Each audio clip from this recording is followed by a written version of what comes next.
Hi Libra, this is your horoscope for April 2018. Thank you for joining me. It's really a pleasure to be with you today. From the 1st of April until the 15th of April, Saturn conjuncts Mars. And Saturn is the planet of structure and security. Mars is the planet of drive, desire, and getting things moving. And they sit together in your fourth house of family relationships and intimate relationships in the worker sign of Capricorn.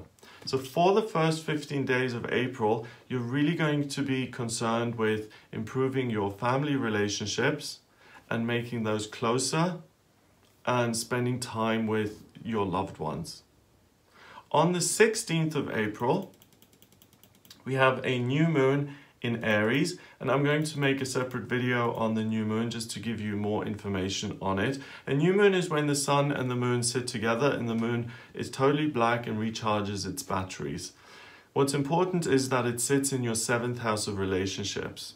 So you're going to feel a sense of new beginnings and making progress when it comes to your relationships. That includes family relationships, but it also includes friendships, colleagues, romantic partners, and really stepping into your own power and saying, this is how I'd like our relationship to be, and I'd like to make a fresh start. So instead of simply taking instruction or responding to external influences and circumstances that are presented to you via other people, you take control and you say, this is what I'd like to happen in our relationship, and this is what I'd like to continue, which is good, and this is what I don't want to continue, which is not good, something that does not make me happy. So you can have an honest discussion around those things so that your relationships are more effective and function more. Also on the 16th of April, Mercury, the communication planet, comes out of retrograde and it goes direct. So that's been in your 7th house of relationships as well. So for the last couple of weeks, it's been difficult to know what's right when it comes to relationships. Should I speak up and say, no, I'm not having this? Or should I just kind of agree and let things happen and stay away from conflict?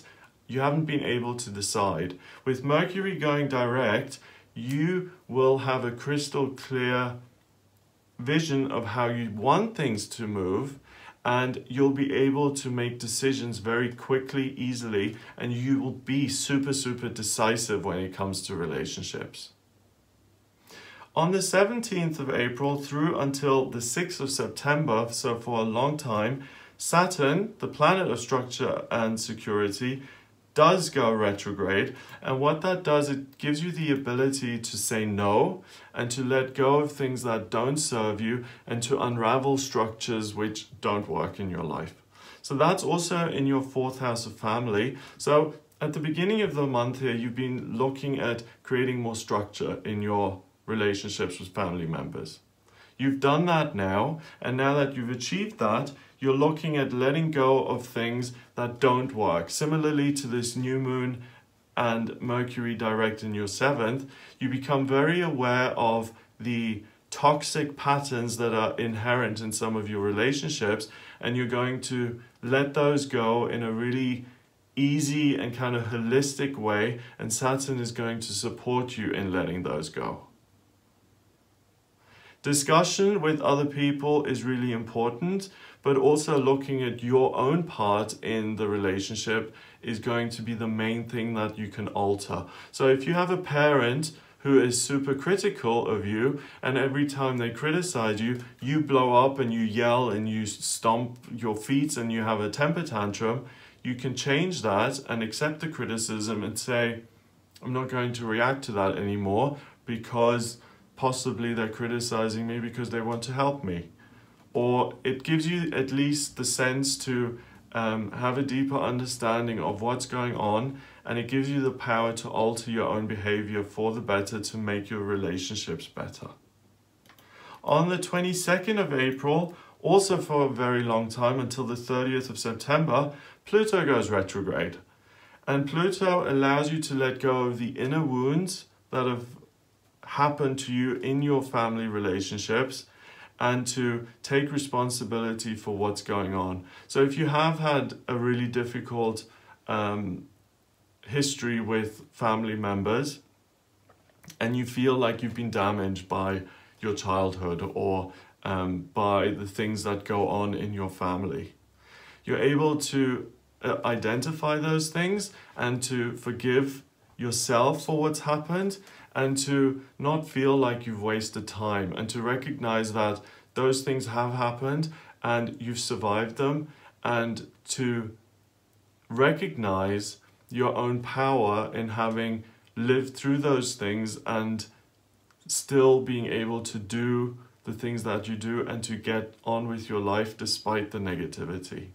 It also allows you to step into your own power in the sense that you're not going to tolerate certain things anymore, and you're going to change your own behavior so that your relationships in future become better. And if some things are impossible to change, if you change your own behavior, but abusive behavior still comes your way, then you will step into your power and say, I'm closing the chapter on this relationship. So that's going to be really empowering for you this month, that you're able to make crystal clear decisions on what you're going to tolerate and what you're not going to tolerate. On the 25th of April, Venus, the planet of love and beauty, is in Gemini in your 9th house. So that gives you the desire to travel and to broaden your horizons and to have fun and to meet new people and to start new relationships. So at the end of the month, take some time for yourself to go to events or to travel or to go out with friends and connect with new people. That's something that's going to give you a lot of joy. On the 30th of April, we have a full moon in Scorpio. And again, I'll make a separate video on this. But the full moon is in your 2nd house of money and belongings. And it sits on top of the lucky planet Jupiter, which is also in Scorpio. So by listening to your feelings, you will get wonderful ideas on how to increase your financial abundance and prosperity. So that's the way the full moon is going to affect you in the area of money and belongings. So that's what I get for you in April. It looks like a really empowering month for you. If you would like a private reading with me, then please get in touch via my website. It's gregoryscott.com. Click on the readings tab to order your reading. Please remember to subscribe to this YouTube channel.